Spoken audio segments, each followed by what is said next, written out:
সবাই ভালো রয়েছো আশা করি। হলিডে কোচিং ইউটিউব চ্যানেলের পক্ষ থেকে সবাইকেই স্বাগতম জানাই। তোমাদের ফার্স্ট সেমিস্টারের পরীক্ষাগুলো চলছে ক্লাস 11 এর ভোকেশনালের। সেই ফার্স্ট সেমিস্টারের তোমাদের কেমিস্ট্রি বিষয়ের অর্থাৎ রসায়ন বিষয়ের যে প্রশ্নগুলো পরীক্ষাতে এসেছে সেই ফাইনাল পরীক্ষার প্রশ্নের উত্তরগুলো আমরা এই ভিডিওতে জেনে নেব, বুঝে নেব। সম্পূর্ণ ভিডিওটি সম্পূর্ণ জ্ঞান লাভের জন্য দেখবে। যদি কোনো মতামত থেকে থাকে কমেন্ট সেকশনে জানাতে ভুলবে না। বন্ধুদেরকে চ্যানেলটি সাবস্ক্রাইব করে বন্ধুদেরকে চ্যানেলটি শেয়ার করতে ভুলবে না। তাহলে সময় নষ্ট না করে চলে যাওয়া যাক মূল পর্বে। আমরা দেখে নেব তোমাদের এমসিকিউগুলো, যে এমসিকিউগুলো তোমাদের পরীক্ষাতে এসেছে এবং তার উত্তরগুলো ঝটপট দেখে নেব। তোমাদের প্রথম প্রশ্ন ছিল রাসায়নিক শিল্প উৎপাদনে পৃথিবীতে ভারতের স্থান কত? সেটা হচ্ছে চতুর্থ, ষষ্ঠ। সি এর অপশানটা ঠিক হবে। 2 এর প্রশ্ন, 5.6 লিটারের মিথেন গ্যাসে কতগুলি হাইড্রোজেন পরমাণু আছে? এখানে মিথেন গ্যাস CH4, এখানে 4টে মিথেন গ্যাসের একটা অণুতে 4টে হাইড্রোজেন পরমাণু রয়েছে। এই 5.6 লিটার মানে তোমার 22.4 কে 5.6 দ্বারা ভাগ করলে সেখানে হবে 1/4, তাকে আবার 4 দিয়ে গুণ করলে এই জন্য n সংখ্যক পরমাণু হবে। 2 এর ক্ষেত্রে এর অপশানটা ঠিক হবে। 3 এর প্রশ্ন, একটি গ্যাসের বাষ্প ঘনত্ব 43 হলে গ্যাসটি স্থূল সংকেত C3H7, গ্যাসটির আণবিক সংকেত হবে, আণবিক ওজন যেহেতু 43 এর দ্বিগুণ তোমাদের হবে এখানে 86, সেক্ষেত্রে C6H12। এই বিশেষ সি এর অপশানটা ঠিক হবে, ওই যৌগটির আণবিক সংকেত। 4 এর প্রশ্ন, এ বি দুটি মৌলিক পদার্থ, এ একটি ধাতু কিন্তু বি একটি গ্যাস, উভয়েরই যোজ্যতা 2 হলে এদের দ্বারা গঠিত যৌগটি হবে এ বি। তোমাদের বি এর অপশানটা ঠিক হবে। 5 এর দাগের প্রশ্ন, রসায়ন শিল্প উৎপাদনের কোন শাখায় ওষুধের বিষয়ে গবেষণা এবং উৎপাদনের উপর কাজ করে? সেটা হচ্ছে সি এর অপশানটা ঠিক হবে, ফার্মাসিউটিক্যাল ইন্ডাস্ট্রি। এখানে তোমাদের সঠিক অভিব্যক্তিটি বা সঠিক উত্তরটি তোমাদেরকে চয়ন করতে হবে। যেখানে বলে দেওয়া রয়েছে আবঝা লাগছে। এখানে তোমাদের ছিল যে অপশানগুলোর মধ্যে, সেগুলোর মধ্যে ডি এর অপশানটা ঠিক হবে, তুল্যাঙ্ক ভার সমান পারমাণবিক গুরুত্ব বাই যোজ্যতা। 7 এর প্রশ্ন, কোন পদার্থের ক্ষুদ্রতম অংশ যার মধ্যে ওই পদার্থের সমস্ত ধর্ম বর্তমান থাকে এবং প্রকৃতিতে মুক্ত অবস্থায় পাওয়া যায় সেটাকে বলা হয় অণু? 7 এর সি এর অপশানটা ঠিক হবে। 8 এর প্রশ্ন, একটু ছবিগুলো অস্পষ্ট, বুঝতে অসুবিধা হচ্ছে, তাতে কিছু নেই, তোমরা কেবল প্রশ্নগুলো বুঝে তার উত্তরগুলো বুঝে নিলেই হবে। 8 এর প্রশ্ন, 16 গ্রাম সালফার ডাই অক্সাইডের সমান কত মোল সালফার ডাই অক্সাইড? সেটা হবে সি এর অপশানটা হবে 1/4 মোল। 9 এর প্রশ্ন, রাসায়নিক সমীকরণ থেকে আমরা কি জানতে পারি? সেটা হলো বিক্রিয়ার গতি। কি জানতে পারি না? রাসায়নিক সমীকরণ থেকে আমরা জানতে পারি না বিক্রিয়ার গতি সম্পর্কে, এর অপশানটা ঠিক হবে। 10 এর প্রশ্ন, 6.023 × 1022 টি মার্স গ্যাসের অণুর সংখ্যা কত? যেহেতু 1022 এই জন্য 22.4 কে 10 দ্বারা ভাগ করতে হবে, সেটা হবে বি এর অপশানটা ঠিক হবে, 2.24। এরপরে লিটার। তারপরে 11 এর প্রশ্ন, পরমাণু বর্ণালী বাস্তবে ড্যাশ বর্ণালী, পরমাণুর বর্ণালী বাস্তবে বিচ্ছিন্ন বর্ণালী। 12 এর প্রশ্ন, গৌণ কোয়ান্টাম সংখ্যা থেকে পরমাণু সম্পর্কে কি জানা যায়? পরমাণু সম্পর্কে, পরমাণুতে কতগুলো উপকক্ষ আছে সেই সম্পর্কে জানা যায়, বি এর অপশানটা ঠিক হবে।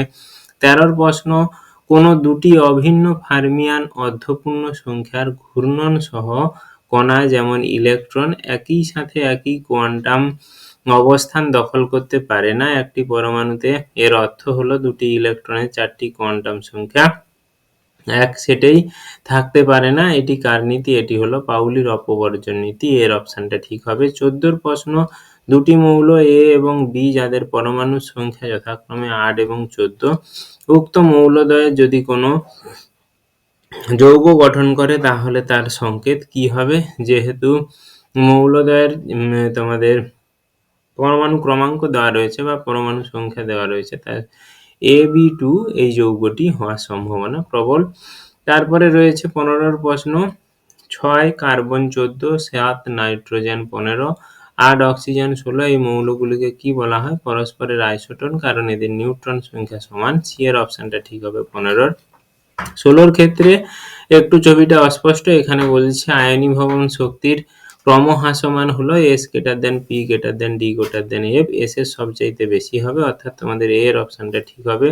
তারপরের প্রশ্ন বলেছে সঠিক বিবৃতিটি চয়ন করো। এখানের মধ্যে যেটা বলা রয়েছে যে পর্যায় সারণীতে ডান দিকে গেলেও আকার বা হ্রাস হবে এবং নিচের দিকে গেলে আকার পরপর বৃদ্ধি পাবে। এই জন্য A এবং B অপশনটা দুটোই ঠিক হবে, অর্থাৎ তোমাদের ১৭ দাগের প্রশ্নে সি এর অপশনটা ঠিক হবে।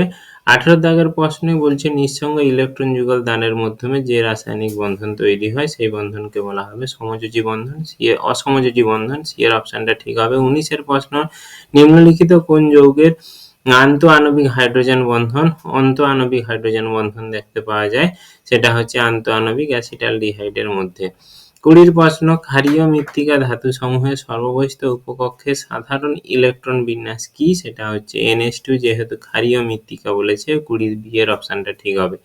২১ এর প্রশ্ন একটি মৌলের সর্ববহিঃস্থ উপকক্ষে ইলেকট্রন বিন্যাস 3s2 3p5 মৌলটির পর্যায় সারণীতে কত নম্বর গ্রুপে অবস্থান করবে, এটা হলো ১৭ নম্বর গ্রুপে অবস্থান করবে। ২১ সি এর অপশনটা ঠিক হবে, গ্রুপ XVII।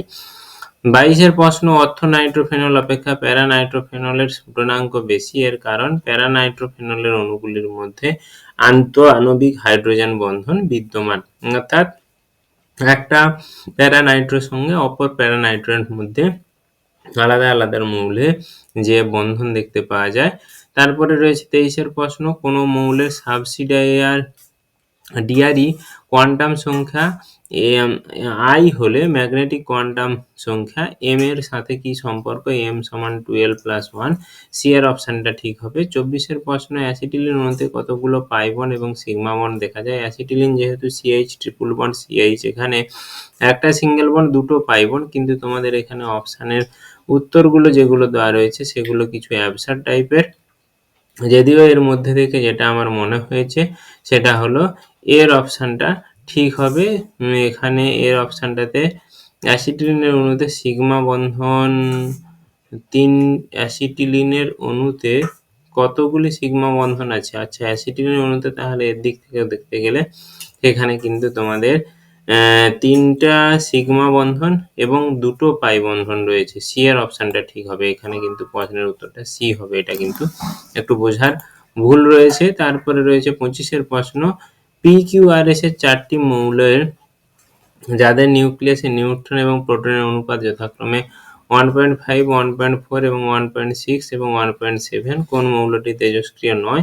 এখানে যেহেতু তেজস্ক্রিয়তার রেশিও 1.5 এর কম, যেটা সেটা হচ্ছে কিউ, এই জন্য কিউ হবে তেজস্ক্রিয় মৌল নয়। ২৬ এর প্রশ্ন বাণিজ্যিকভাবে কোন পদ্ধতিতে হাইড্রোজেন গ্যাস প্রস্তুত করা হয়? সি এর অপশনটা হেবার-বস পদ্ধতিতে। ২৭ এর প্রশ্ন পারমুটিট পদ্ধতিতে জল পরিশ্রুত করার সময় জিওলাইট ব্রেড পুনরুজ্জীবিত করতে কি ব্যবহার করা হয়? ব্রাইন দ্রবণ বা 10% NaCl এর দ্রবণকে বলা হয় ব্রাইন। বি এর অপশনটা ঠিক হবে। ২৮ এর প্রশ্ন হাইড্রোজেন পারঅক্সাইডের বিরঞ্জন ধর্ম থাকার কারণ কি? উৎপন্ন জায়মান অক্সিজেনের পরমাণু। বি এর অপশনটা ঠিক হবে। ২৯ এর প্রশ্ন হেজেন-ক্লেভার প্রক্রিয়াতে কোন যৌগ প্রস্তুত করা হয়? সেটা হলো হেজেন-ক্লেভার ব্লিচিং পাউডার। সি এর অপশনটা হচ্ছে সি এর সংকেতটা ঠিক হবে, CaOCl এর হোল Cl। ৩০ এর প্রশ্ন H2O2 বিয়োজন রোধ করতে ব্যবহার করা হয় কাকে? H3PO3 কে ব্যবহার করা হয়। সরি, বি এর অপশনটা হবে না, এটা হবে সি এর অপশনটা হবে H3PO4 অপশনটাকে ব্যবহার করা হয়। ৩১ এর প্রশ্ন সাবান আসলে কেবলমাত্র এখানে এ এবং বি দুটোই অপশন ঠিক হবে। পটাশিয়াম সোডিয়ামের উচ্চ আণবিক ফ্যাটি অ্যাসিড যুক্ত লবণ হচ্ছে সাবান। ৩২ এর প্রশ্ন জলে শুধু ক্যালসিয়াম, ম্যাগনেসিয়াম, আয়রন এর কার্বনেট লবণ উপস্থিত থাকলে সেই জলকে বলা হয় অস্থায়ী ক্ষারজল। ৩৩ এর প্রশ্ন বয়লারের কস্টিক এমব্রাইলমেন্ট হওয়ার কারণ কি? জল পরিশোধিত করার জন্য সোডিয়াম কার্বনেট ব্যবহার করার জন্য। বি এর অপশনটা ঠিক হবে। ৩৪ এর প্রশ্ন লোহার ঝালাইয়ের সময় বিগালক হিসেবে ব্যবহার করা হয় বোরাক্স, কারণ বিগালক হিসাবে বোরাক্সকে ব্যবহার করা হয়। ৩৫ এর প্রশ্ন ১ লিটার জলে 0.25 গ্রাম ক্যালসিয়াম কার্বনেট থাকলে ওই জলের ক্ষরতা কত ppm এককে? সেটা হচ্ছে, এটা একটু অঙ্ক করতে হবে। এর ppm এককে এর ক্ষরতা হবে 500 ppm। আশা করি তোমাদের বুঝতে কোনো অসুবিধা নেই। সমস্ত ভিডিওটি তোমরা সম্পূর্ণভাবে জ্ঞান লাভের জন্য দেখবে। যদি কোনো মতামত থেকে থাকে কমেন্ট সেকশনে জানাতে ভুলবে না। ধন্যবাদ, নমস্কার।